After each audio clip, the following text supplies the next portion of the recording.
Muy buenas tardes a todos. Bienvenidos a esta mesa alrededor de la figura de José de Almada Negreiros, una de las figuras capitales de la cultura portuguesa del siglo XX, alguien que podríamos definir como un artista, un creador total del modernismo, de la vanguardia, un autor que fue pintor, ilustrador, escritor, bailarín, escenógrafo, en fin, una cantidad de atributos enormes y de cualidades que podríamos aplicar a esta figura sin par, que fue amigo y forma parte de la generación que conocemos como el primer modernismo portugués, que internacionalmente es conocida como la generación de Fernando Pessoa, de cual fue amigo. Bueno, pues es para mí un honor estar aquí introduciendo esta mesa, que tiene este lado de la mesa donde están los intervinientes, pero que esperamos que sea de todos y que puedan participar en ella. Quería agradecer en nombre del coloquio, del congreso del que forma parte esta mesa, pues la ayuda y la colaboración que han prestado para organizarla en diversas instituciones, comenzando por la Biblioteca Nacional de España, a la que pues agradecemos como siempre su amabilidad, su colaboración. Diversas instituciones, comenzando por la Embajada de Portugal. Agradecemos también la presencia del señor consejero de Cultura de la Embajada en este acto. La Universidad Autónoma de Madrid, la Universidad de los Andes en Bogotá, la Universidad de Évora en Portugal, el Instituto Camões, es decir, una serie de instituciones públicas y privadas que hacen posible que hoy estemos aquí celebrando y concelebrando también la figura de Almada Negreiros. Yo voy a ser muy breve en las presentaciones porque creo que los tres protagonistas de esta mesa son nuestros tres conferenciantes o conversadores de esta tarde. Nuestro objetivo es, por un lado, profundizar en la investigación sobre Almada Negreiros, este gran autor portugués, esta figura sin par del siglo XX en Portugal. Vivió en Madrid durante 5 años, vivió en esta ciudad entre 1927 y 1932, años fundamentales, como todos sabemos, no solo desde el punto de vista de la sociedad o la política en España, es decir, Almada atravesó pues, desde los últimos años de la monarquía del rey Alfonso, pasó por la dictadura, Primo de Rivera llegó a conocer casi la República, años convulsos también desde el punto de vista de la sociedad, pero extraordinariamente importantes e interesantes desde el punto de vista de la cultura. Y Almada participó activamente, fue colaborador de un sinfín de periódicos y de revistas españoles de su época, ABC, Blanco y Negro, El Sol, La Esfera, Mundo Nuevo, Mundo Gráfico, es decir, cantidad de prensa escrita, diarios o semanarios en los que Almada dejó su huella y su colaboración fundamentalmente como ilustrador, como artista gráfico. Para iluminarnos sobre las diferentes facetas de este artista plural, tenemos hoy a 3 personas a las cuales agradecemos muchísimo pues, su atención y su amabilidad de estar aquí compartiendo esta mesa con todos. Tenemos en primer lugar, y le agradecemos mucho su participación, Enrique Andrés Ruiz, aquí en el centro de la mesa. Voy a hacer una brevísima presentación porque como tienen un programa de mano en el que encuentran pues, cuestiones más pormenorizadas sobre su currículum, para no perder mucho tiempo.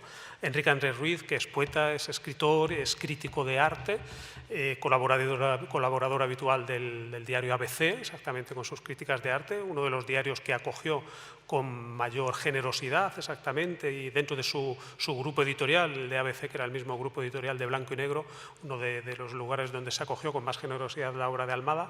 Y Enrique va a presentar una comunicación, por decirlo así, que se titula Almada en Madrid, de trapecio en trapecio. Y yo le doy ya la palabra.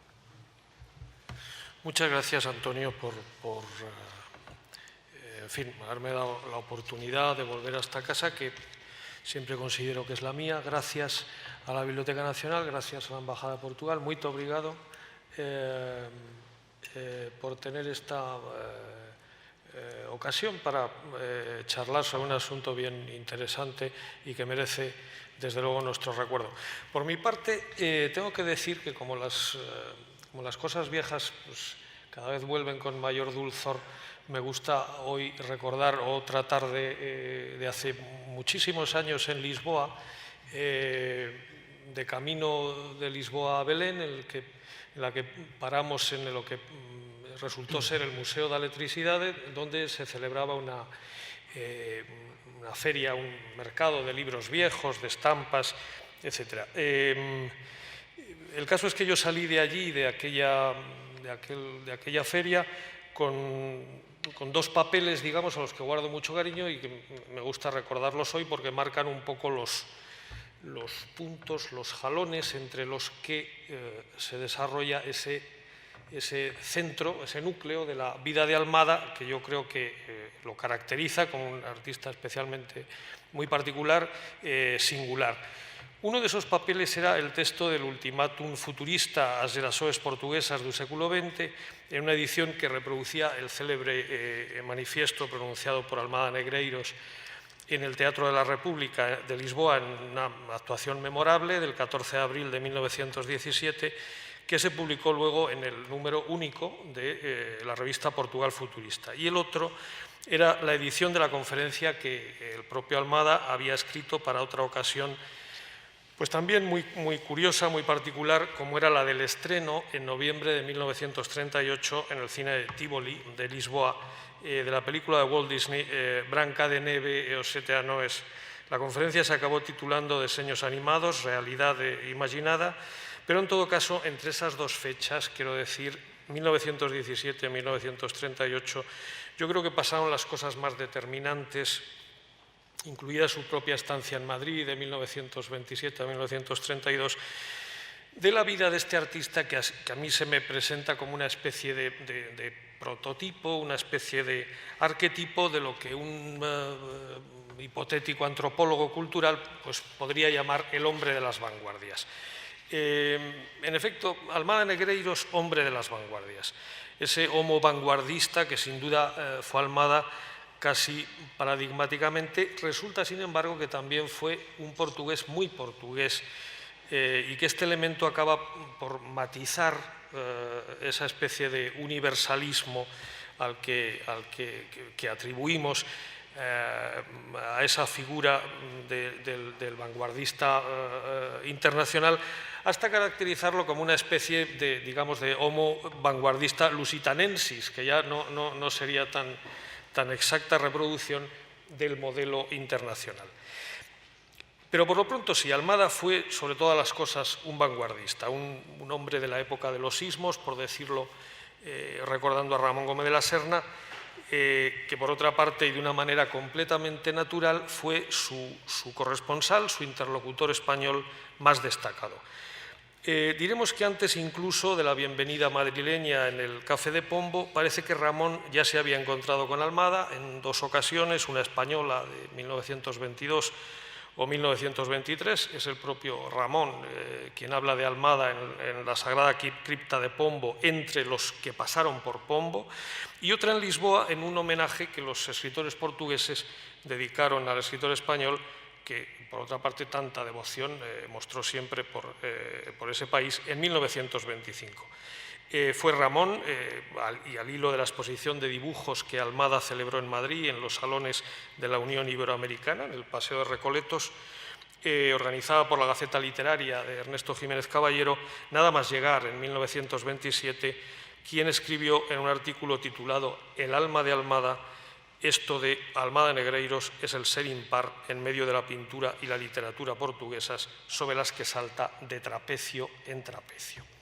Este es el título que he elegido para mi intervención, Almada de trapecio en trapecio, y es el que voy a intentar explicar en lo posible. ¿Por qué me parece que esta descripción que incluye Ramón Gómez de la Serna me parece quizá la más exacta de la personalidad, del conjunto de la personalidad de Almada? Porque primeramente la práctica del arte nuevo de las vanguardias, que en las primeras décadas del siglo XX se llamó en España concretamente así, arte nuevo, mientras en Portugal se apoyaba más bien, y sobre todo en aquella actuación que decíamos del propio Almada en 1917, en la idea y en el eco del futurismo italiano, consistió idealmente, claro, en una abolición de las destrezas y los métodos propios de cada una de las artes concretas de la tradición, pintura, escultura, danza, arquitectura, etc., en aras de comprender a todas ellas bajo una nueva categoría que desde entonces vendría a llamarse arte, digamos con mayúsculas, y que iba a absorber en un concepto totalizador, abstracto, las producciones antaño propias y diferenciadas de cada una de esas artes particulares. Por ejemplo, cuando la revista española Poesía dedicó en 1994 un número monográfico a Almada, los tipógrafos compusieron elocuentemente su portada mediante la distribución circular de las menciones de cada una de las artes ejercidas en algún momento por nuestro artista, o lo que dicho a la manera de Ramón, vendrían a ser pues sus trapecios, por los que fue saltando de uno en otro sin cesar. Así decía la revista Poesía en su portada: vida y obra del portugués José de Almada Negreiros, poeta, dibujante, pintor, novelista, bailarín, coreógrafo, dramaturgo, ensayista, escenógrafo, grabador, cuentista, tapicero, vitralista, conferenciante. En una constelación que acaba convirtiéndose en la enumeración de sus trabajos. Vayamos pues con los primeros de estos trapecios o palos creativos, que diría un flamenco. Como ha sido muy bien estudiado ya, Almada comenzó casi al mismo tiempo a pintar y a escribir, y durante toda su vida practicó luego las dos artes de un modo ambidiestro, ¿no? En 1913 hizo su primera exposición de dibujos, y de ese mismo año, según parece, ya se conocen poemas suyos. Su cercanía a las revistas pesoanas, a Orfeu y a Portugal Futurista es prácticamente de la misma época en la que conoce al matrimonio de Sonia y Robert Delaunay, hacia 1915, que habían llegado a España, concretamente a Sitges, al rebufo de la Primera Guerra Mundial, y por entonces residían en Madrid y durante algunas temporadas en Portugal, en Vila do Conde, cerca de Oporto, y en la pequeña Valença do Miño. Almada tenía relación epistolar con Sonia Delaunay antes de que los valets rusos visitaran Portugal, y con ellos pudo tener bastantes conversaciones acerca de danza, de escenografía, de ballet, porque el matrimonio de artistas franceses también había coincidido con los ballets en Sitges, donde hacia 1917 tenían su sede más o menos estable. Sin embargo, no fue Ramón el primero en describir el vanguardismo de su amigo portugués de ese modo equilibrista y sin distingos entre las artes, sobre todo entre las artes plásticas y las artes literarias. 14 años antes, justamente con motivo de la primera exposición de Almada, de 1913, que se celebró en la Escuela Internacional de Lisboa, fue el propio Fernando Pessoa quien aludió a esa práctica anfibia que Ramón describía tan expresivamente como la de quien va de trapecio en trapecio, en una crónica de la revista Águia de Porto. ¿Será una poliaptitud del artista?, se preguntaba Pessoa, una incertidumbre en encontrarse o una semejante imitación o adaptación a varios géneros. Pero como íbamos diciendo, este modo más o menos retórico, tanto el de Ramón como el de Pessoa, de preguntar acerca de esa condición multifacética que tuvo siempre Almada, no respondía en realidad, creo yo, sino a la descripción psicológica o espiritual de esa figura que venimos llamando hombre de las vanguardias, y que se caracterizaba sobre todo por haber o por estar en camino de construir un concepto totalizante, abstracto, que reunía las prácticas con indiferencia de las destrezas y de los métodos que habían caracterizado a cada una de esas artes particulares en la tradición.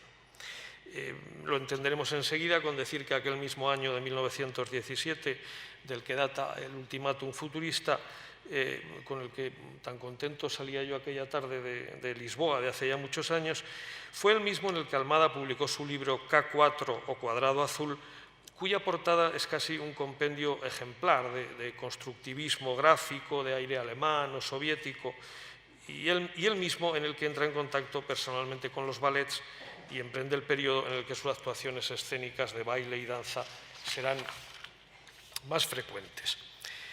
Esto sería lo que yo creo que cabe decir a cuento de la Almada más prototípico, más perfectamente vanguardista.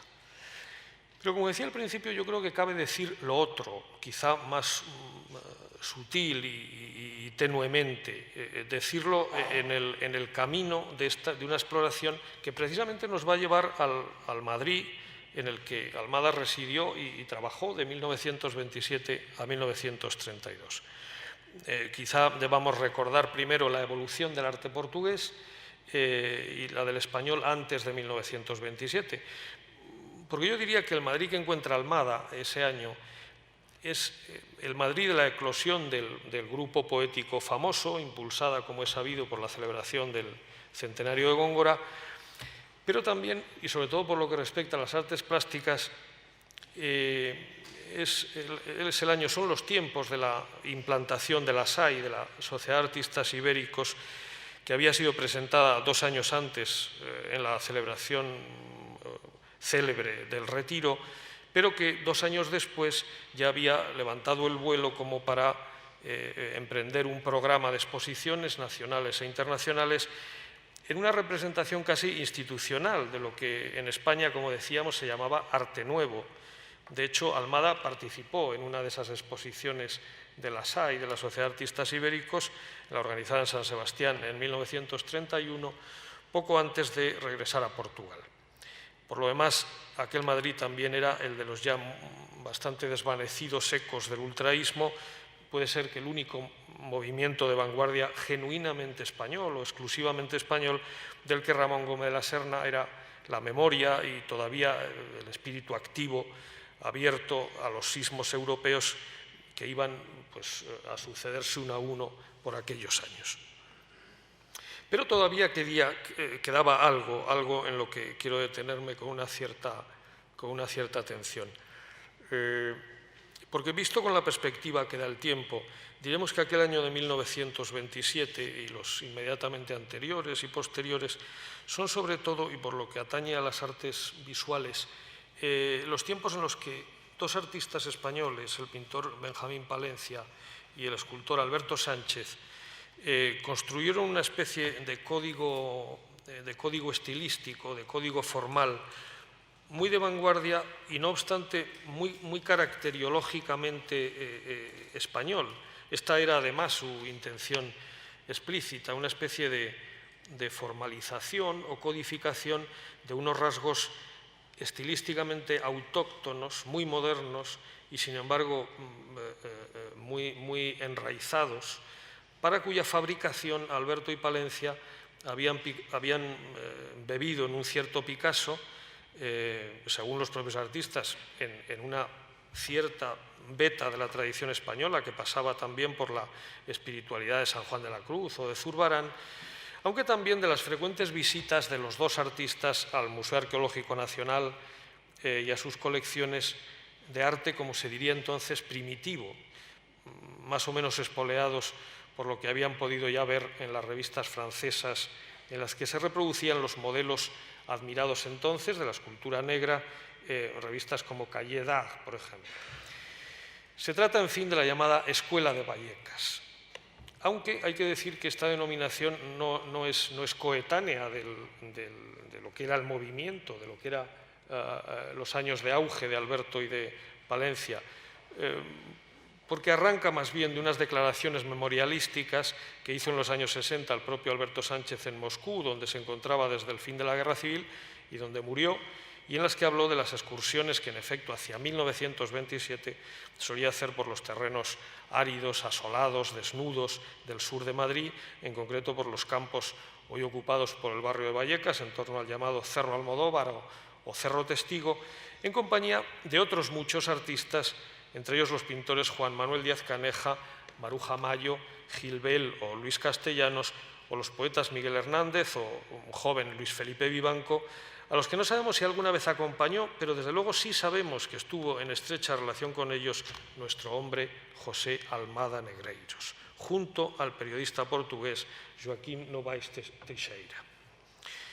Pues bien, es este impulso específicamente español, ya decimos de vanguardia, sí, pero se diría que en abandono del internacionalismo a cambio de la invención de un estilo vernáculo, de intención casi identitaria, el que quisiera recordar ahora a cuento de esa parcela de la personalidad de Almada que, según decíamos, no coincide con el modelo exacto del internacionalismo vanguardista, sino que se aproxima más, al menos en la intención, creo yo, a las aventuras de Palencia y Alberto por el lado español, porque en definitiva estuvo más bien orientado a buscar, sobre todo desde el viaje de Almada a París en 1919, del que, según parece, regresó con la impresión de que el arte de vanguardia, en fin, estaba muy bien, pero era poco portugués, para decirlo coloquialmente. Entonces, en él también existe, como en Palencia y en Alberto, esta intención expresiva de abordar la creación artística con rasgos muy de la época, muy modernos, pero con evocación de estilemas particularmente enraizados en la tradición portuguesa. Es esta búsqueda la que yo creo que había llevado a Almada ya desde tiempo atrás, desde 1917, al interés por las pinturas de Nuno Gonçalves en el Políptico de San Vicente da Fora, que por lo demás, y años después, en los años 1929 o 1930, inspirarían al español Daniel Vázquez Díaz cuando acometió los murales del descubrimiento en el monasterio de la Rábida.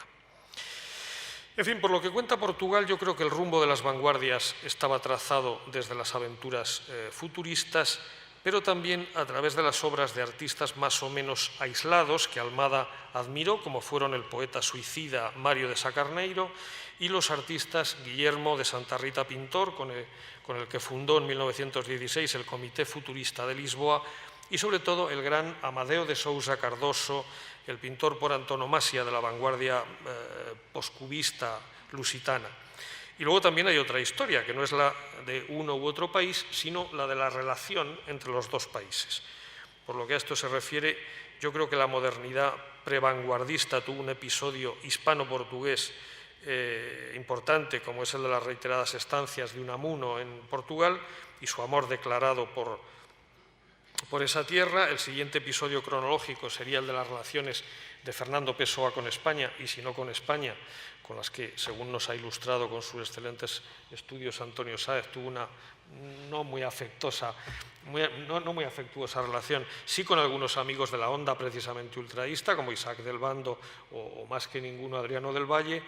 Y Amadeo de Sousa Cardoso también, de hecho, pasó por Barcelona y por Madrid en 1914, luego de haber tratado años antes en París a Juan Gris.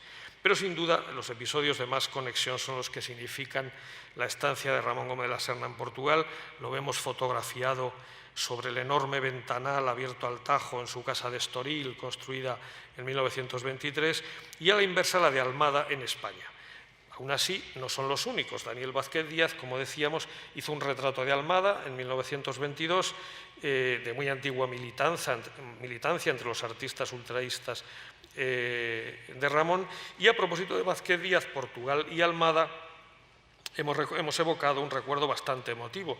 Don Daniel, como se le llamaba en España, dada su decisiva dedicación pedagógica entre varias generaciones de los artistas de posguerra, llevó a cabo los famosos murales de la Rábida en Huelva dedicados al descubrimiento entre aquellos años 29 y 30.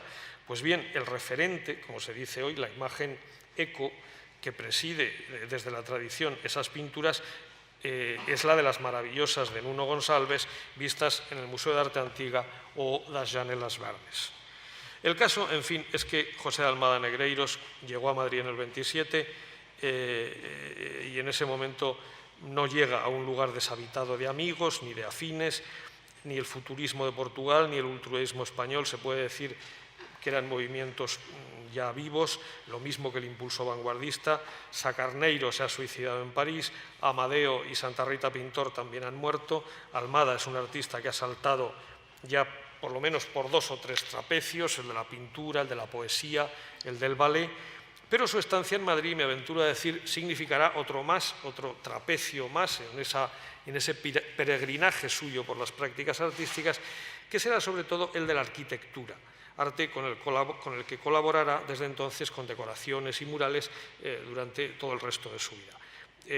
Para eso fue determinante su estrecha relación en el Café de la Granja de Lenar, donde también pudo encontrar a escritores como Tono o Edgar Neville con un puñado de arquitectos entre los que se encontraban los protagonistas del movimiento moderno español, asociado luego en el GATEPAC, fundamentalmente Eduardo Lozano Lardet, que fue el autor del célebre y desaparecido Cine de San Carlos en la calle Atocha, que Almada contribuyó a decorar con 12 paneles de asuntos modernos, el jazz, el music hall, los faros, las luces de la ciudad.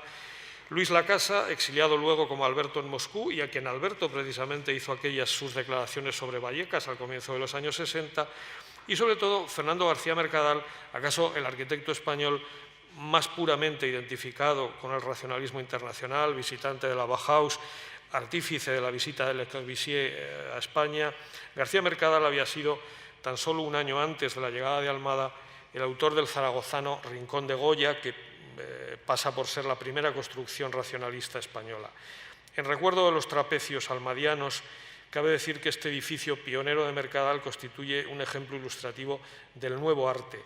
El propósito del municipio de Zaragoza era conmemorar al pintor de Fuendetodos con un pabellón para el que, a la manera tradicional, se contaría con un arquitecto, un escultor, quizá con otros artistas, cada cual ocupado en su trabajo según la distribución funcional de las tareas. Sin embargo, Mercadal reclamó para sí todos los trabajos, muy probablemente entendiendo a la manera vanguardista que lo escultural de la edificación, la plasticidad de los jardines, colaborarían a la consecución de una obra, en efecto, de arte nuevo, es decir, de una obra unitaria, no segregada por disciplinas particulares, es decir, un arte total. Y de Almada, yo diría que en aquellos murales del Cine San Carlos quedaron en efecto reflejados algunos de los nuevos caminos o trapecios de ese arte, en el que ya aparecían incluidos, por ejemplo, en la figura del gato Félix, el Félix the Cat de Pat Sullivan, que se hizo famoso en el cine mudo, los dibujos animados, como a manera de prólogo del interés con el que abordó luego la conferencia sobre Blancanieves que compré impresa aquella dichosa tarde otoñal de Lisboa, de hace ya tantos años. Muchas gracias.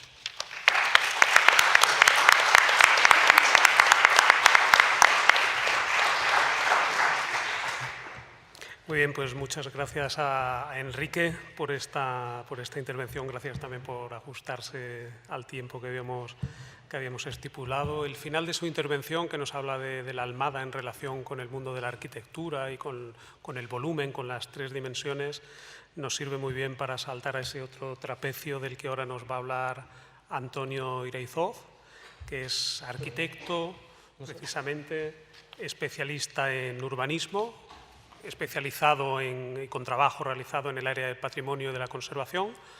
Es también el promotor y la persona que realiza un blog que recomiendo para todas las personas que estén interesadas por seguir los pasos de Portugal en España o de Portugal en Madrid, un blog que se llama Pessoas, como el escritor Pessoas en Madrid, donde da cuenta de todas las actividades y de todos los restos patrimoniales también, que son muchos, que de Portugal se conservan en esta ciudad. Su intervención tiene como título Madrid y la tercera dimensión en la obra de Almada Negreiros. Hola, buenas tardes, bienvenidos a todos. Pues agradecer a la biblioteca, a los organizadores del coloquio y especialmente a Antonio Sáez Delgado por la confianza que ha puesto en mí, quizás conocedor de mi relación familiar con Portugal y el interés que tengo por su cultura desde hace ya varias décadas. Este interés efectivamente me llevó a crear un blog del que ha dicho ya todo Antonio. Pero en ese blog, efectivamente, uno de sus capítulos principales se tituló José Almada Negreiros, su obra escultórica madrileña dos veces perdida, como veremos a continuación. A este agradecimiento se une un sentimiento de responsabilidad al pretender indagar algo más sobre la poliédrica obra y la cautivadora personalidad de este artista tan completo, ¿no? Antonio Ferro dijo de Almada en 1921, el arte es para Almada un escaparate de juguetes, le da cuerda a uno, le da cuerda a otro, pero no llega a optar por ninguno. Almada no opta por ningún arte, sin embargo todo arte lo ha elegido a él. En efecto, fue un artista total dentro del primer modernismo portugués, con un sinfín de talentos tanto plásticos como literarios. Pero hoy no queremos hablar de los Almadas más conocidos, sino del que casi no se habla. De la Almada, queremos reivindicar la figura del Almada escultor que se forjó en Madrid. Creemos que la tercera dimensión en la obra de Almada nace en Madrid entre los años 1929 y 1930, creándose desde entonces un vínculo y un diálogo permanentes con la arquitectura que serán fundamentales en su carrera hasta el final de su vida. Su obra escultórica madrileña estaba casi perdida y lo poco que quedaba ya no está aquí, sino en Lisboa, rescatada del olvido por Ernesto de Sosa. Actualmente es objeto de un laborioso y costoso proceso de restauración. De ahí aquel lacónico título que puse de su obra escultórica madrileña 2 veces perdida. Si tuviéramos que buscar los antecedentes a esta obra, veríamos que antes de su llegada a Madrid ya hay síntomas muy claros de la necesidad de trascender el simple plano, del ansia de traspasar los límites bidimensionales, de crear volumen con proporciones perfectas. Lo presentimos cuando tenemos entre nuestras manos el innovador capa 4 o cuadrado azul, donde empieza a sumar texto e imagen e intenta salirse del plano con un simbólico juego de precintos rotos. Y también en sus rotundos desnudos y recurrentes figuras de acróbatas a caballo entre el dibujo y la escultura, o cuando juega a transformar su propio cuerpo en una pieza escultórica. ¿Por qué abandonó su país en 1927? Uno de los detonantes pudo ser la polémica que le precedió un año antes sobre la disposición espacial de los paneles de San Vicente, obra del maestro Nuno Gonçalves, y el escaso entusiasmo que produjo su tesis del políptico frente a la versión oficial de los 2 trípticos. Estos estudios, que se remontan desde 1916 hasta 1960, propondrían la solución a varios enigmas como son la identificación histórica de la doble figura central como la del infante santo y la ordenación espacial del políptico según la perspectiva que marcaban las baldosas del suelo. A esta polémica se unió el largo periodo de incomprensión y falta de reconocimiento a su obra desde que volvió de París en 1920. Después de estudiar y buscar el canon clásico de la proporción en aquellos históricos panéis de San Vicente, vendrían muchos otros panéis, unos propios en Madrid y luego en Lisboa, vitrais, murais, panéis, siempre en diálogo con la arquitectura que le supondrían, por fin, el reconocimiento absoluto de todo Portugal. ¿Cómo sería su día a día en Madrid? ¿Qué circunstancias le llevarían hasta la escultura?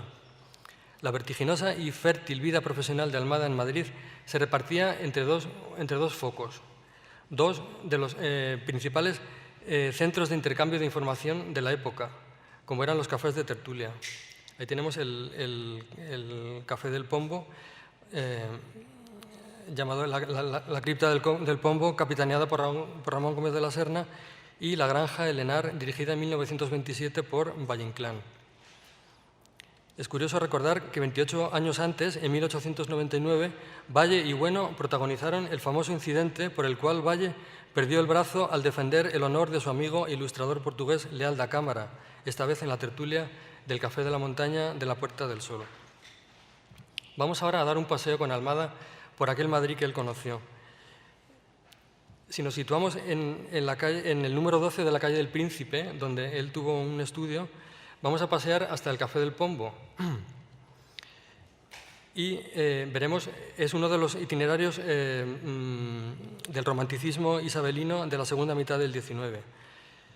Entraremos por la carrera de San Jerónimo desde la Plaza de Canalejas, veremos el edificio neogótico del Marqués de Cubas, el aristocrático Lardi, y entraremos desde Sol a la calle Carretas para llegar al Pombo.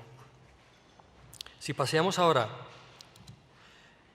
desde el mismo punto, desde la calle del Príncipe al Café de la Granja del Henar, vamos a recorrer el mismo paseo que haría Almada, vamos a recorrer algunos de los más deslumbrantes edificios y chaflanes monumentales de la arquitectura y la escultura alfonsina de finales del XIX y principios del XX.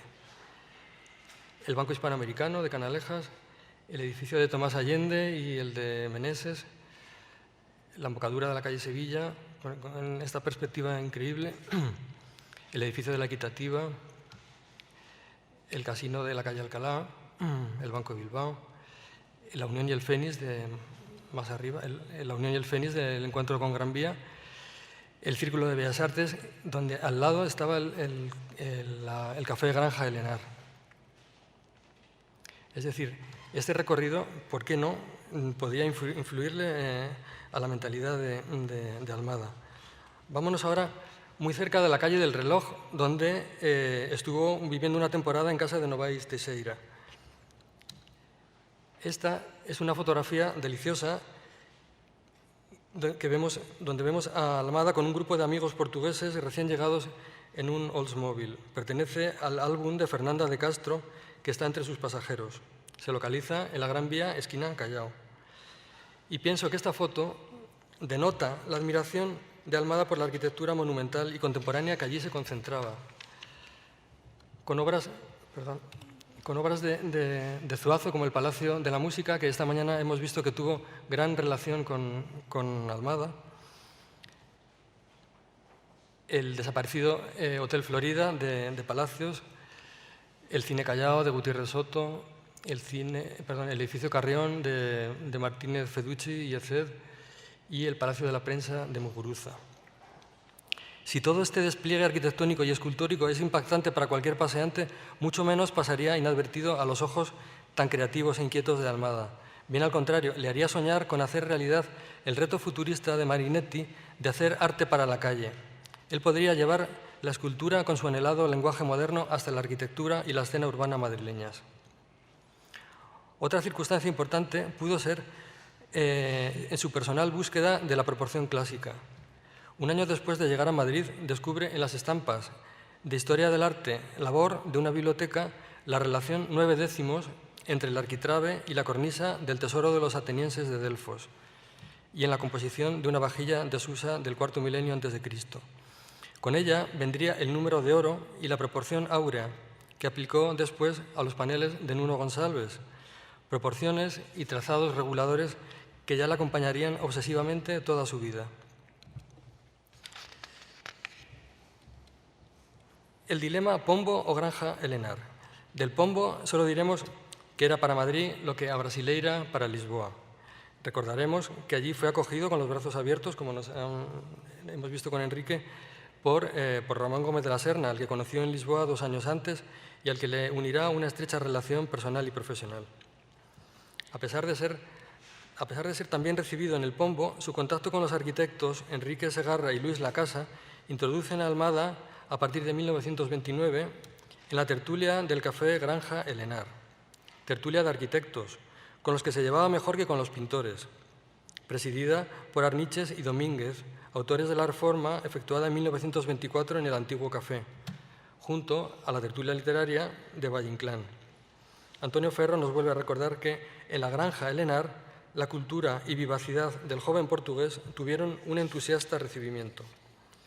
Además, fue en la Granja Elenar y no en Pombo donde se produjo un simbólico acto de hermanamiento entre lisboetas y madrileños, un encuentro irrepetible en el que Almada trajo a Madrid un trozo del corazón del Chiado, al embarcar en avión a João Franco, camarero del Café a Brasileira, para, según Crónica del Sol, servir el café a la manera portuguesa, es decir, todo cortesía y sonrisas. Por otro lado, el arquitecto Luis Moya Blanco nos describe también de manera muy diferente los 2 cafés que frecuentó Almada. Del Pombo dijo que era una maravilla como arquitectura y como decoración y mobiliario, todo de la época romántica. De la Granja Elenar dijo que se iba para oír a los arquitectos Lacasa y Rodríguez Suárez y a don Ramón para saber de meigas, de coroneles generales de Centroamérica y de la Santa Compaña. Allí, entre chiste y chiste, se trataba de arquitectura, se hablaba de la Bauhaus y de Le Corbusier. En efecto, el contacto de este grupo de arquitectos con la Bauhaus se daba a través del alemán Ernest Breuer, que estaba viviendo en Madrid. ¿Sería Almada más asiduo a la tertulia de este café emergente desde que fuera reformado por poder satisfacer allí al mismo tiempo todas sus inquietudes creativas, la literaria y la plástica, junto a la nueva búsqueda de la proporción clásica? ¿Buscó para ello la relación con los arquitectos o estos le encontraron a él? Creemos que fue un encuentro mutuo, inevitable y lleno de intereses comunes. Citando a Manuel García Castellón, Almada siempre se honró con la amistad de los arquitectos, para quienes tenía consideración mítica. De joven había querido estudiar arquitectura, propósito que se frustraría por razones tanto económicas como técnicas o incluso psicológicas. Es decir, la necesidad de inmediata expresión plástica urgente en el temperamento de Almada no podría contenerse en la disciplina y exactitud específicas de la arquitectura. Lo cierto es que Almada pronto se haría muy amigo de la mayoría de los arquitectos de la generación del 25, influidos por el racionalismo, como Luis Lacasa, autor junto a Sert del Pabellón Español en París de 1937, para el que Picasso pintó el Guernica. De García Mercadal, que le vemos aquí, era un bromista y siempre hacía una de las suyas. Luis Gutiérrez Soto, José Luis Durán de Cotes, José María Rivas Eulate, Eduardo Lozano Lardet y Manuel Sánchez Arcas, que aquí están reunidos en otra tertulia, la del Zahara, en la Gran Vía, proyecto también de los arquitectos Arniches y Domínguez.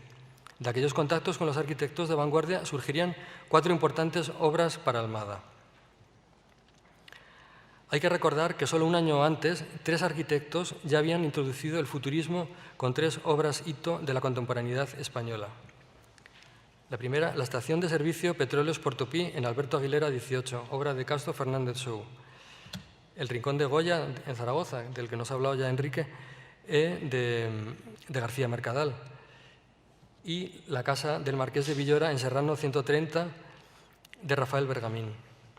En este contexto, Rafael Bergamín y Luis Blanco Soler encargan a Almada en 1929 la decoración mural para la residencia de estudiantes de la Fundación del Amo, en la moderna ciudad universitaria, obra totalmente desaparecida durante los bombardeos de la Guerra Civil. Durante el mismo año, Eduardo Lozano Lardet le hace 2 encargos: los paneles decorativos para el Teatro Muñoz Seca, obra desaparecida, del que solo existe este primeiro estudo para a decoración do proscenio en el Museo do Uxiado, y el plan general de decoración del Cine San Carlos. En 1930, Luis Gutiérrez Soto le encarga los paneles decorativos para el racionalista Cine Barceló, obra también desaparecida, a la que podrían corresponder estos paneles del interior. Pero volvamos al Cine San Carlos. El proyecto se le encarga al arquitecto Eduardo Lozano Lardet en 1928 sobre un solar trapezoidal en esquina de grandes dimensiones. Las fachadas, de gran sencillez de líneas, tienen unas bandas horizontales en el friso superior con decoración Art Deco Streamline y esquina achaflanada, rematado con una torre sobre la que se alza un faro. Es un guiño futurista a modo de reclamo publicitario. Todo ello de características claramente racionalistas. El local se abre en el chaflán y en la azotea se crea un cine al aire libre de gran calidad. Almada, además de prescribir los tonos de la pintura para la sala, realizó una serie de 12 paneles en bajorrelieve de yeso policromado, 8 para la fachada y un año después de la inauguración, 4 más para el vestíbulo del cine con motivo de la inauguración del aparato sonoro. Todos ellos perfectamente integrados en el estilo Deco del sobrio edificio. También diseña los anuncios para la prensa y el programa de la ceremonia inaugural del aparato sonoro. Nos llama poderosamente la atención el estudiado encuadre de la obra de Almada en la fachada, que, concebida por Lozano como un templo clásico de orden gigante, tiene su basamento, columnata y entablamento. Almada utilizará ese basamento, chapado en mármol negro, para crear un orden inferior, a una altura muy cercana a la calle, con el objetivo de dotarle de una escala más humana y próxima al espectador, siguiendo quizás aquel dictado futurista de hacer arte para la calle. Convierte el ritmo de vanos y llenos de la primera planta en otro friso de orden dórico, donde los triglifos son los huecos y las metopas sus 8 paneles. Metopas como las que estudió, del tesoro de los atenienses de Delfos. Hay que señalar que la policromía apoya el volumen de los paneles. Pintura y escultura se funden en un todo, que se necesita mutuamente en referencia, de nuevo, al mundo clásico. Los temas representados en los paneles están relacionados con los diversos géneros del séptimo arte, en claro homenaje al emergente arte emblemático del siglo XX, y siguiendo las premisas futuristas, el leitmotiv en ellos serán el ritmo y el movimiento. Los 8 paneles exteriores son de izquierda a derecha de la fachada, el que tenemos en la imagen, persecución, de inspiración futurista y ejemplo de dinámica cinética. Saloon, dedicado al western. Variedades, inspirado en la película homónima del alemán Dupont de 1925. Espionaje, dedicado al cine negro. Dancing, dedicado al musical. Vaqueiros, dedicado igualmente al western. Charlie Chaplin, dedicado al cine mudo. Y El beso, dedicado al melodrama. Este es un bellísimo panel, objeto de una tesis doctoral actualmente en Lisboa. Los 4 paneles del vestíbulo son el díptico jazz, el gato Félix y el díptico personaje de la comedia del arte y marineiros, de los que no tengo imagen, pero que están documentados en el libro Recomenzar Almada en Madrid de Ernesto de Sosa. Los 8 paneles de la fachada fueron retirados y abandonados en el sótano, mientras que los 4 paneles del vestíbulo fueron repintados de blanco y quedaron ocultos tras los carteles publicitarios. Todos fueron rescatados por Ernesto de Sosa en 1972 y adquiridos por el coleccionista y marchante de arte Manuel de Brito. 2 de ellos están restaurados y expuestos en el Centro de Arte Manuel de Brito de Algés. El resto continúa en proceso de restauración en el Instituto dos Museus y de Conservación. Aquí vemos la imagen de uno de los paneles del interior, el personaje de la comedia del arte. El contacto de Almada con la arquitectura continuará en su regreso a Lisboa a mediados de los años 30, con Pardal Monteiro, cuando éste le invita a realizar las vidrieras para la iglesia de Nuestra Señora de Fátima. La amistad y complicidad creada con Monteiro le llevará después a realizar el gigantesco mosaico del Diario de Noticias, junto a Marqués de Pombal, y los monumentales polípticos de las 2 estaciones marítimas del puerto de Lisboa. Estos están compuestos por 2 trípticos en cada estación, recordando nuevamente su admirado políptico de San Vicente, en un diálogo que encaja a la perfección con el espacio de los vestíbulos. El lenguaje utilizado homenajea a Picasso con temas que van desde lo épico hasta lo cotidiano. Es la única obra de arte es la única obra en la historia del arte de Portugal comparable por su dimensión y significado a los paneles del maestro Nuno Gonçalves. Queremos concluir este recorrido por la tercera dimensión en la obra de Almada sintetizando 5 ideas. Primera, Almada buscó las reglas de la perfección y el equilibrio existentes entre el número y la geometría y el canon de proporciones clásicas desde el modernismo portugués. Este proceso comenzó al analizar los trazados reguladores de los paneles de San Vicente. Segundo, la observación de la arquitectura monumental madrileña y el descubrimiento de la relación 9 décimos en un elemento arquitectónico del tesoro de los atenienses de Delfos le animarían a crear escultura y soñar con su propio friso clásico encuadrado en la arquitectura vanguardista madrileña. Con él haría realidad el reto futurista de Marinetti de hacer arte para la calle. Para ello frecuenta la tertulia de los arquitectos, transmisores como Pitágoras del canon de la proporción. Tercero, entre las tertulias del Café Pombo y la Granja Elenar se hace más asiduo de la segunda para poder satisfacer plenamente todas sus inquietudes creadoras. Cuarto, la tercera dimensión en su obra madrileña va siempre asociada a la arquitectura, como un complemento clásico de ella. Sus bajorrelieves no son decoración, como se los define insistentemente, sino escultura, como no es decoración una metopa del Partenón. Su escultura necesita de la pintura para formar un todo, como ocurre en el mundo clásico. Los 12 paneles del Cine San Carlos representan la síntesis de su búsqueda tridimensional. Y quinto, Almada no volverá a trabajar la escultura, pero su contacto con la tercera dimensión en Madrid le abrirá un largo camino de simbiosis perfecta con la arquitectura moderna lisboeta de características monumentales y comparables en dimensión y significado a los paneles del maestro Nuno Gonçalves.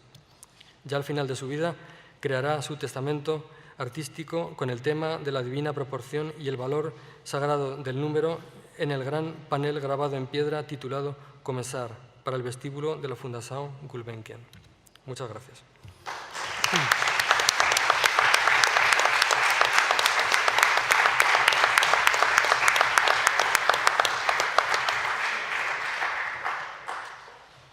Muy bien, muchas gracias a Antonio, que nos ha recordado esa otra parte de este poliedro que es Almada.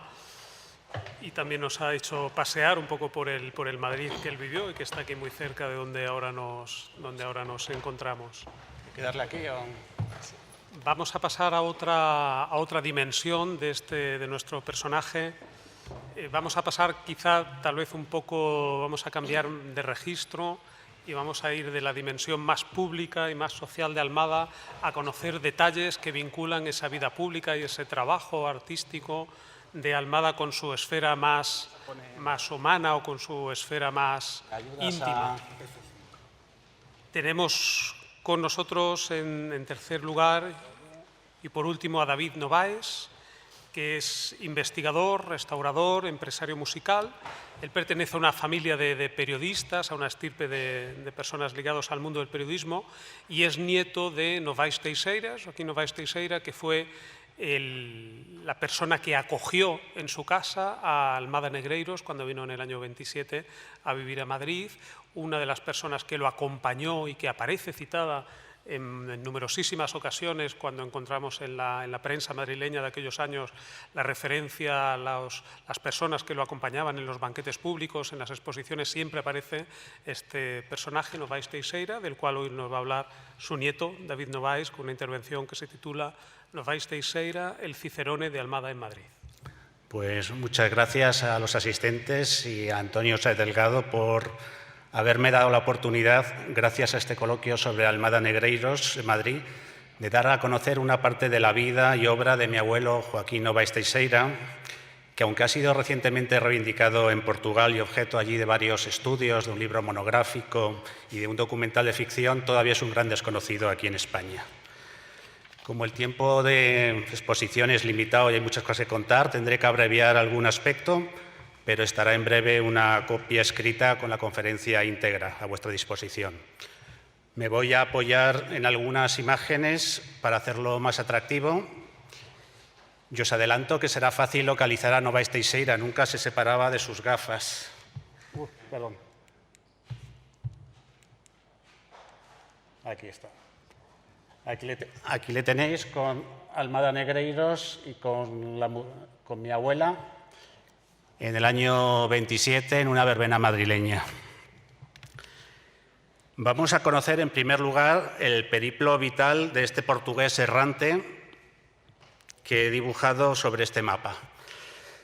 La historia de Joaquín Novaes Teixeira es la de un periodista, escritor, crítico de cine e intelectual portugués que vivió en continua diáspora intensamente el convulso siglo XX, sufriendo 3 exilios, 2 guerras de pleno, la cárcel, la separación de su familia, pero que supo siempre hacer frente a la adversidad y resurgir como el ave fénix,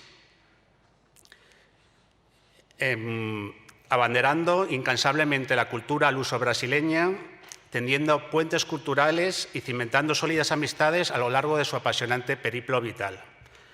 Su vida transcurrió principalmente entre 4 ciudades. En la pequeña Guimarães, su ciudad natal y cuna de la nación portuguesa, a la que siempre estuvo sentimentalmente muy ligado, el efervescente Madrid de los años 20 y 30, donde su trayectoria se encuentra con la del artista Almada Negreiros, la vibrante Río de Janeiro en los años 40 y en París, que vivió en una de sus épocas más doradas, de 1948 a 1972, y donde se consagraría como un reputado crítico internacional de cine. Novaes Teixeira nace en 1899 en el seno de una familia de tradición militar, de la pequeña burguesía conservadora y católica de la provinciana ciudad de Guimarães, en el norte de Portugal. Su infancia y adolescencia transcurren entre su ciudad natal y la vecina Oporto, donde inicia estudios de comercio e industria. Muy pronto van a aflorar su prometedora vocación periodística y su faceta de animador cultural con la fundación de varias revistas literarias. Su interés por la política también se manifiesta precozmente y, sin duda influenciado por la tradición familiar, empieza en Oporto a frecuentar círculos monárquicos portugueses. Su temprana adscripción a este bando y la fallida insurrección en 1919 para restablecer la monarquía en Portugal, la llamada Monarquía del Norte, fuerzan al joven Novaes Teixeira a interrumpir abruptamente sus estudios y a exiliarse en España con tan solo 20 años. Se instala en Madrid en 1919, adoptando al principio un perfil discreto, relacionándose en esos primeros años con círculos conservadores, que le consiguen un trabajo estable en el consorcio bancario comercial portugués y van a acabar emparentándolo con la española Julia Tomé, también hija de militares, con la que se casa en 1923 y con la que tendrá a su único hijo en 1925, el también periodista José Antonio Novaes, futuro corresponsal en España para el periódico Le Monde en los años 60 y 70. Aquí tenéis un retrato que hizo Almada a la joven familia en el año 27 en Madrid.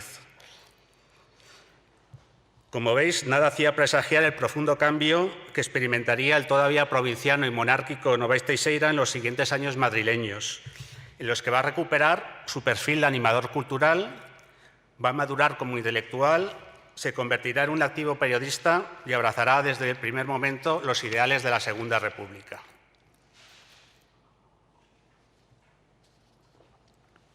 En estos años, que marcarán decisivamente su futuro, Novaes Teixeira se forjará intelectualmente al calor de las tertulias, las lecturas y amistades de personas tan brillantes como Unamuno, Pío Baroja, García Lorca, Valle Inclán, Gómez de la Serna, Luis Buñuel o Manuel Azaña, con el que desempeñará diferentes jefaturas de prensa y cargos de confianza en sus años de ministro y de presidente de la República.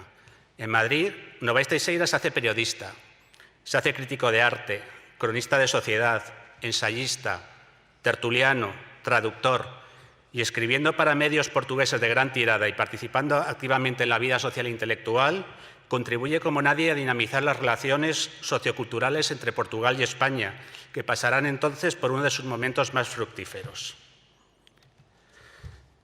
Pero la guerra civil va a poner un trágico final a esta excitante trayectoria y tras acompañar durante el conflicto como jefe de servicio de prensa al gobierno republicano en sus sucesivas retiradas a Valencia y a Barcelona, Novaes Teixeira toma de nuevo el camino del exilio, desembarcando en el puerto de Marsella a finales de 1938 para instalarse finalmente con su familia en París en 1939.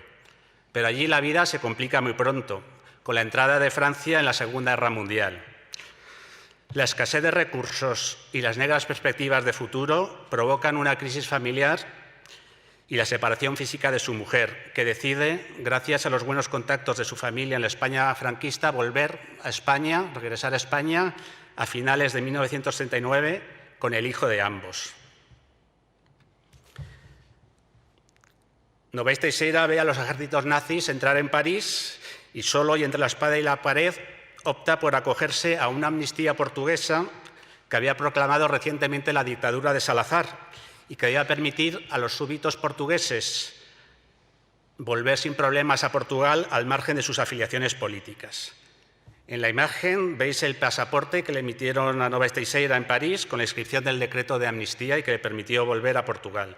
Sin embargo, no sirvió de mucho, pues a su llegada a Portugal es detenido en la frontera y encarcelado por su pasado republicano y por sus simpatías con la oposición democrática portuguesa. Y tras varios interrogatorios y pasar 5 meses en la cárcel, es expulsado de su país a finales de 1940 y forzado a un tercer exilio que le conduce a Brasil, concretamente a la ciudad de Río de Janeiro. Allí se recompone rápidamente. Durante los años de la Segunda Guerra Mundial colaborará en la lucha contra el fascismo desde la dirección de la Interamericana, un servicio de propaganda al servicio de los aliados. Luego llevará la jefatura de prensa del Servicio Cultural de la Embajada Francesa y colaborará cada vez más estrechamente con diversos periódicos brasileños que, una vez acabada la guerra, verán a Novaes Teixeira, con su experiencia en el terreno y su bagaje cultural, como el candidato perfecto para llevar la corresponsalía en Europa, informando desde el epicentro de la noticia sobre la recomposición geopolítica de la Europa posbélica y difundiendo en el viejo continente la nueva cultura brasileña que se encontraba entonces en plena expansión. Avalado por los periódicos O Estado de São Paulo y O Globo, Novaes Teixeira regresa en 1948 a Europa, instalándose definitivamente en París, donde retomará contacto con otros exiliados portugueses. En la foto le vemos en casa de la pintora portuguesa María Elena Vieira de Silva junto a otros exiliados portugueses. Y en París también va a reanudar una intensa vida intelectual hasta su muerte en 1972, siendo amigo personal de Picasso, Gabriel García Márquez durante su estancia parisina y muchos otros artistas e intelectuales. En París trabajará en calidad de corresponsal, combinando su perfil de analista político con el de crítico de arte y crítico de cine, despuntando internacionalmente en esta última faceta.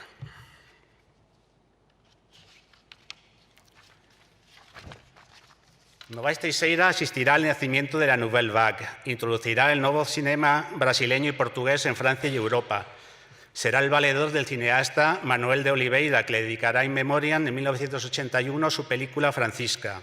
Será, bueno, como ya veis ahí en la imagen, amigo, crítico, confidente de Luis Buñuel. Veis que no se separa de sus gafas. Y oficiará como jurado en numerosos festivales de cine como Berlín y Cannes. Volvamos ahora al apasionante Madrid de los años 20 y 30 que tanto marcará a Novaes Teixeira y que será escenario del encuentro y de los años de convivencia del periodista con el artista Almada Negreiros. Aquí le tenéis en un dibujo que le hizo Almada en 1929. Como ya comentábamos antes, tras unos primeros años de vida más discreta y familiar, Novaes Teixeira empieza a mediados de los años 20 a frecuentar los medios intelectuales y artísticos madrileños y a escribir sus primeras crónicas literarias y periodísticas para periódicos portugueses como El Diario de Noticias o Comercio de Oporto, revistas como Ilustração, así como a traducir al portugués diversas obras de literatos españoles contemporáneos. Su gran escuela van a ser las tertulias de los cafés.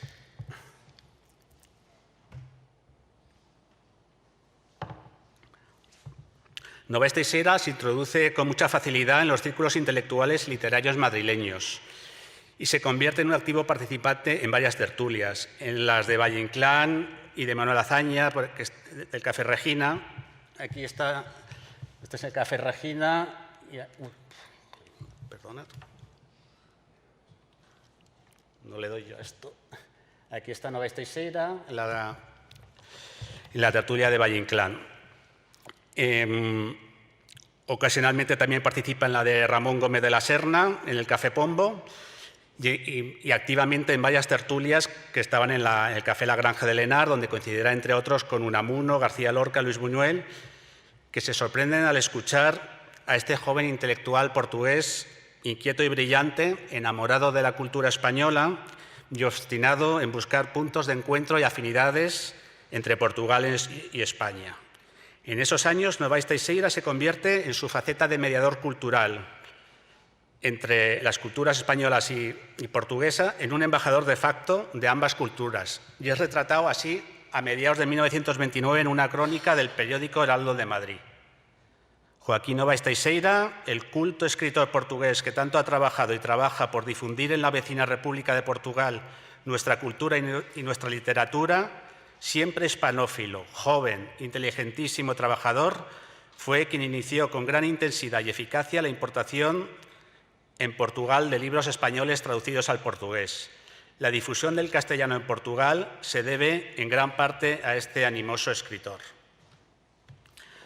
Una muestra del reconocimiento que tuvo Novaes Teixeira es su colaboración para la prestigiosa revista La Gaceta Literaria, en el número extraordinario sobre Unamuno en 1930, donde escribió un artículo titulado Unamuno y Portugal. También desempeñará en aquellos años una activa labor en la biblioteca del Ateneo de Madrid, bajo las direcciones de Manuel Azaña, luego de Valle Inclán y de Unamuno, con la que va a completar su brillante formación de su periodo madrileño. El activismo intelectual de Novaes Teixeira se dobla de una adhesión política a los ideales de la Segunda República. El periodista huye de los extremismos y defiende por encima de todo la libertad del individuo. Su modelo político, que ya va a perdurar de por vida, es Manuel Azaña, el intelectual comprometido de sólidos principios democráticos, con el que ha ido forjando una amistad y una estrecha relación en las tertulias y en el Ateneo, y que se va a convertir en su mentor político. El propio Azaña, refiriéndose a Novais Teixeira, recordará que de su larga permanencia en España había sacado con nuestra amistad adquirida en la tertulia del Regina un fervor republicano que tenía ya muy poco, es decir, nada que ver con el motivo político de su emigración de Portugal. Esta relación con Azaña se mantendrá en los años de la República, en los que el periodista desempeñará diversos cargos de confianza en los distintos gobiernos en los que participa Manuel Azaña. El activismo político de Novais Teixeira se extiende también a la situación que vive su propio país tras la dictadura militar proclamada en Portugal en 1926. Novais Teixeira, aunque con discreción, no va a ocultar sus simpatías hacia la oposición democrática portuguesa, a la que brindará apoyos y contactos, y será estrechamente vigilado por la PVDE, los siniestros servicios secretos de la información de la nueva dictadura portuguesa, cuyos informes van a ser vinculantes para su posterior encarcelamiento en Portugal en 1940, que lo hablábamos antes. Aquí en la imagen tenéis el dossier de los servicios secretos que sirvió para encarcelarle en Lisboa. Pero centrémonos ahora en 1927, que es la fecha de llegada de Almada Negreiros a Madrid. Para ese año, Novais Teixeira se había convertido ya en un referente ineludible para los súbditos portugueses que llegaban a Madrid y para los españoles que viajaban o buscaban contactos y noticias del país vecino. Nada más natural que esto hubiera llegado a oídos del joven artista Almada Negreiros, adalid del modernismo portugués, que tras unos años en París y Lisboa se había decidido a venir a vivir una temporada a Madrid, atraído por la efervescencia intelectual y artística de la ciudad.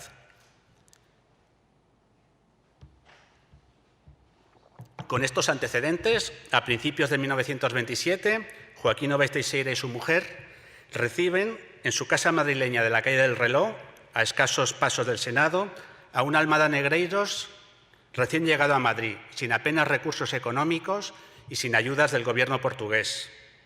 Le van a brindar su amistad sin reservas, le acogerán en su casa los primeros tiempos y le guiarán en sus primeros pasos por la ciudad, presentándole a sus amistades y abriéndole las puertas de las distintas tertulias. El matrimonio Novais Teixeira será durante esa época su punto de anclaje en la capital y su principal apoyo personal. Compartirán con el artista tanto momentos de ocio, capturados, por ejemplo, en las alegres fotografías que estáis viendo tomadas en verbenas madrileñas, como momentos de intimidad más familiar, que perduran hoy en día en varias de las obras con las que el artista correspondió a esta amistad. Almada Negreiros realizaría en aquellos años varios retratos artísticos para la familia, entre ellos el magnífico retrato que habéis visto antes y que reproduzco de nuevo, es un retrato de la familia, a tamaño natural y en carboncillo, considerada una de sus obras maestras. Novais Teixeira va a introducir a Almada Negreiros en varias de las tertulias que frecuentaba en los cafés madrileños, principalmente en las de la Granja del Henar, de la calle Alcalá, donde el periodista compartía tertulia también con Valle Inclán, Manuel Azaña y muchos otros. En este café convivían varias tertulias y con el tiempo Almada Negreiros, como ha dicho antes Antonio, se decantaría por la llamada de los arquitectos. Precisamente, también como ha comentado Antonio, en el café de Granja del Henar se produciría en junio de 1928, con la complicidad de Almada Negreiros y de Novais Teixeira, un simpático y simbólico evento: el hermanamiento del Café a Brasileira de Lisboa con el Café La Granja del Henar. Y tenéis aquí una foto de ese acontecimiento. Novais Teixeira está aquí. Almada no lo vemos, no se le ve ahora, pero bueno, estaba ahí porque se hizo en su honor. Y es fiel reflejo de la voluntad común del artista y del periodista por acercar las culturas de ambos países. La relación personal del periodista y el artista se dobla de una relación profesional. Novais Teixeira mediará para que el artista, que pasará por apuros económicos durante bastante tiempo, consiga sus primeros trabajos alimenticios, básicamente ilustraciones para periódicos, revistas editoriales madrileñas. Informará puntualmente en la prensa portuguesa de las exposiciones, trabajos y éxitos de Almada. Así, en junio de 1927, se publica en la revista Ilustrasao la foto de la inauguración de la primera exposición de Almada Negreiros en Madrid, concretamente en la Unión Iberoamericana, auspiciada por la revista La Gaceta Literaria. El periodista le va a acompañar durante toda su trayectoria y a finales de 1929, ya transcurridos 3 años desde la llegada del artista a Madrid, Novais Teixeira realiza un extenso reportaje para la revista Ilustrasao titulado José de Almada Negreiros triunfa en España, donde, como crítico de arte y conocedor de ambas culturas, expone las claves para explicar las razones de este éxito, entrevista al artista y reproduce en exclusiva los famosos y espléndidos paneles que hemos hablado antes del Cine San Carlos de la calle Atocha, que había diseñado Almada. Esta colaboración profesional entre el periodista y el artista también se plasmó en una serie de artículos y traducciones de Novais Teixeira ilustrados por Almada Negreiros y que fueron publicados a finales de 1928 y principios de 1929. Entre ellos, A tragedia da chave de Venceslao Fernández Flórez, La vía de los átomos de Pío Baroja,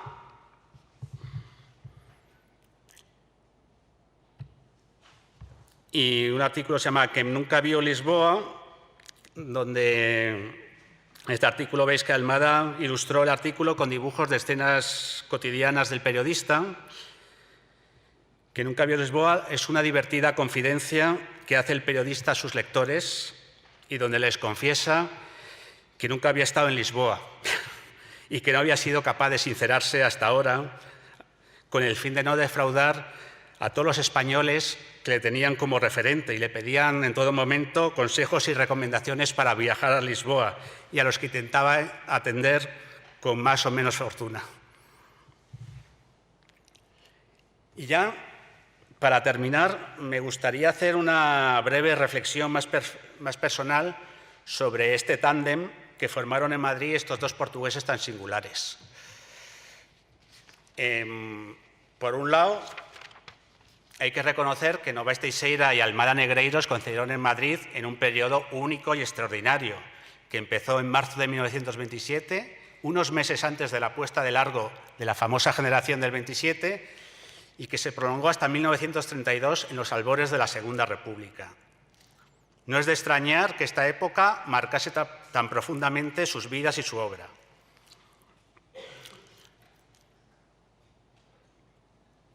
Pero al margen de este caldo de cultivo innegable, en ambos coincidía también un doble sentimiento: la admiración hacia España y el orgullo de ser portugueses. Y este doble sentimiento se materializó en una pasión común por acercar la cultura de ambos países, por buscar una percepción mutua de las mismas.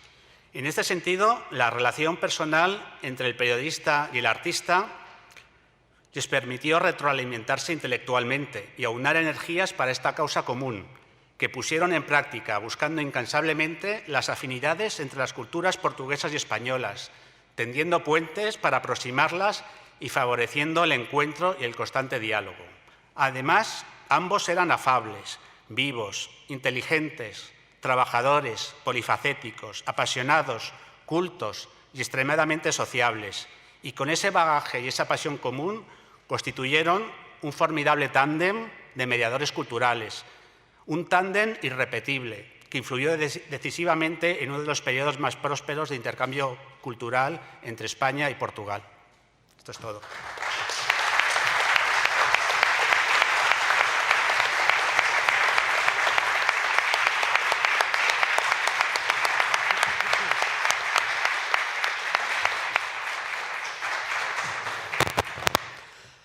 Muy bien, pues muchas gracias a David por su intervención. Creo que han sido 3 intervenciones muy diferentes, pero que se articulaban muy bien unas con otras, como ese poliedro del que hablábamos, que conforma la obra de Almada. Aunque vamos muy ajustados de tiempo, tal vez tenemos entre 5 minutos, digamos, por si alguien quiere hacer alguna intervención, preguntar alguna curiosidad, hacer algún comentario. Hay una persona allí. Sí. Bueno, es que es una pregunta un poco interdisciplinar, dado el carácter. Está relacionado con el hecho de que arquitectónicamente había una búsqueda clarísima del número phi, de la relación áurea, y me pregunto si, al igual que muchos escritores, en la obra de poesía, igual introdujo, es una pregunta que abro, porque es una duda que tengo, es un poco extraña, pues se lo pregunta, si quizás en su obra de poesía introdujera códigos de la serie de Fibonacci, que están relacionados con el número phi, al igual que otros escritores, que lo que hacen es expresar en la métrica de la poesía esa secuencia llamada de Fibonacci. No sé, es una pregunta abierta porque es tanto en un sentido como en otro.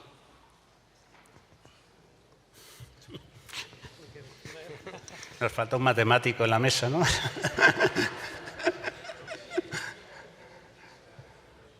Respondo yo, que soy el árbitro.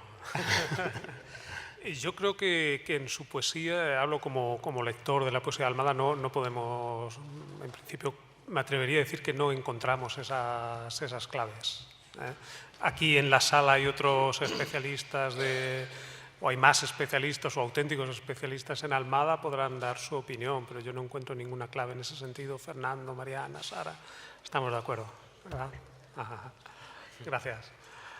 ¿Alguien más, por favor, quiere intervenir? ¿Alguna pregunta rápida? ¿No? Bueno, pues entonces vamos a concluir. Agradecemos de nuevo a la Biblioteca Nacional, en primer lugar. Pues, ¿sí hay una pregunta aquí? Sí.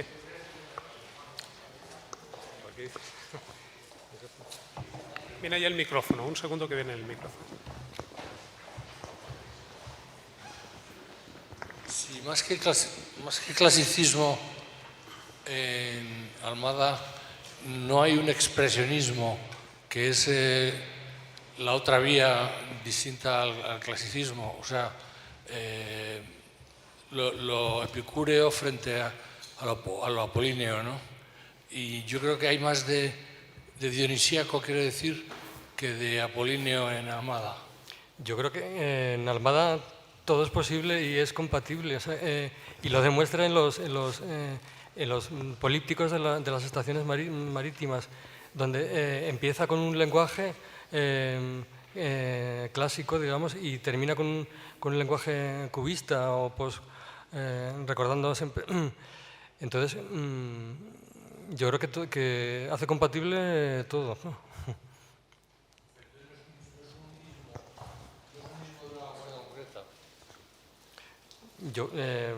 Bueno, Almada sigue lo que se ha hablado en esta charla, es la dirección única. O sea, él no prescinde de su lenguaje de vanguardia, nunca.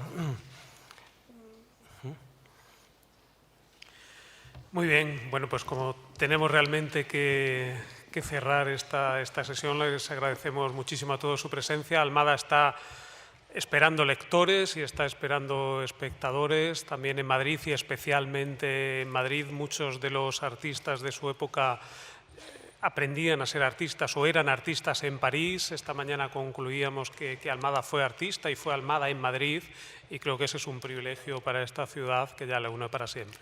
Muchas gracias a todos.